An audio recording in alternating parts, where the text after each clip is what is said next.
अस्सलाम वालेकुम। मैं आपकी खिदमत में हाजिर एस्ट्रोलॉजर मोहम्मद सत्तार बाकर अगस्त 2020 की मंथली प्रेडिक्शन के साथ इस वीडियो में बात करेंगे दायरतुल बरूज के चौथे नंबर पर आने वाले साइन कैंसर की।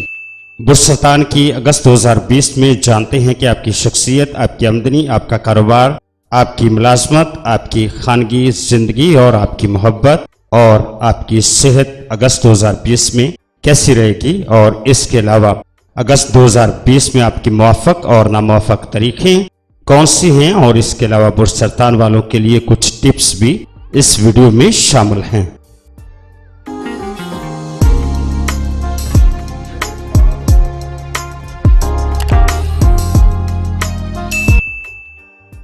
बुर्ज सरतान वालों का अगस्त 2020 का चार्ट देखते हैं कि कौन सा सितारा किस घर में विराजमान है।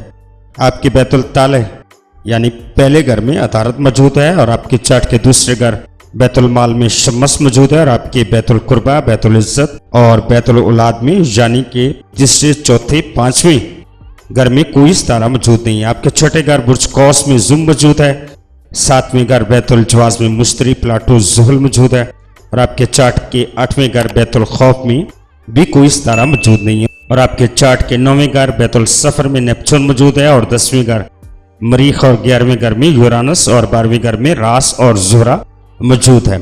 अतारत 5 अगस्त को बुर्ज असद में आ जाएगा, शम्स 23 अगस्त को बुर्ज सुमला में आ जाएगा, मरीख बुर्ज हुमल में मौजूद है, वो 9 अगस्त को रिज्जत इख्तियार करेगा। ज़ुहरा 7 अगस्त को बुर्ज सरतान में आपके बैतुल ताला में आ जाएगी। जुहल और मुश्तरी आपके 7वें घर रिज्जत पजीर हैं। यूरानस, नेपचून, प्लाटो अगस्त में इन्हीं घरों में विराजमान रहेंगे। अब इन घरों में सितारों की मौजूदगी से बुर्ज सरतान वालों का अगस्त 2020 कैसा गुजरेगा जानते हैं हफ्तावार हालात में।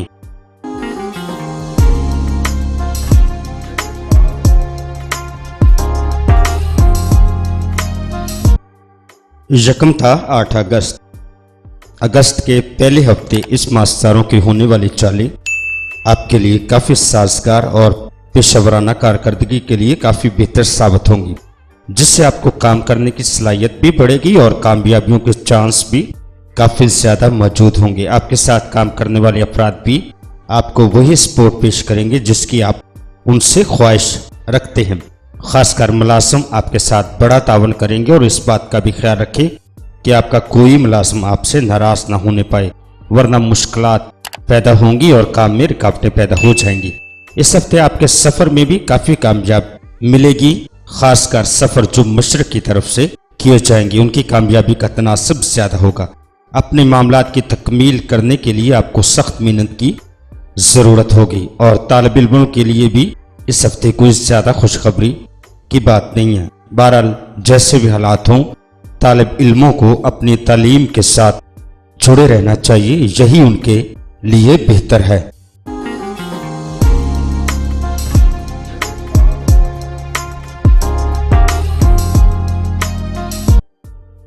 9 था 16 अगस्त। वो लोग जो शादी की उम्र को पहुंच चुके हैं या दूसरी शादी करना चाहते हैं उनके लिए कदरे बेहतर वक्त है, अच्छा रिश्ता मिलने के इम्कान है। अलबत्ता वो लोग जो मोहब्बत की शादी करना चाहते हैं उनकी राह में काफ़ी मसाइल आएंगे। महबूब या महबूबा से तल्लकात भी आपके इस दौरान में ख़राब हो सकते हैं या अक्सर उनका मूड ख़राब रहेगा। माली हालात भी कोई अच्छे नज़र नहीं आते। अनामी स्कीमों में हिस्सा भी आप ना लें वरना नुकसान उठाएंगे। किसी से कर्ज मांगने की कोशिश करेंगे तो वो भी मिलना मुश्किल होगा। गैर निसाबी सरगर्मियों में अपने ऊपर ज़रूरत से ज़्यादा इत्मीनान, भरोसा आपकी नाकामी का सबब बन सकती है। आला तालीम हासिल करने वाले तालिब इल्मों की कारकर्दगी कदरे बेहतर रहेगी। उम्मीदों और ख्वाहिशात की राह में काफ़ी रुकावटें आएंगी। दोस्तों के साथ भी आपके इख्तलाफात पैदा हो सकते हैं और वरासती मामलात हल होने की बजाय लड़ाई झगड़े की सूरत इख्तियार करते चले जाएंगे। कानूनी मामलात में आपका पलड़ा भारी रहेगा, अलबत्ता कोई हतमी फैसला आना मुमकिन नहीं।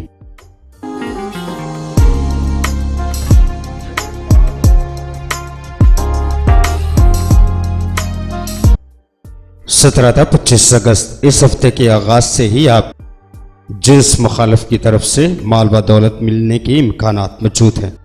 या नामी स्कीमों में हिस्सा लेने के लिए शरीक हयात के नाम से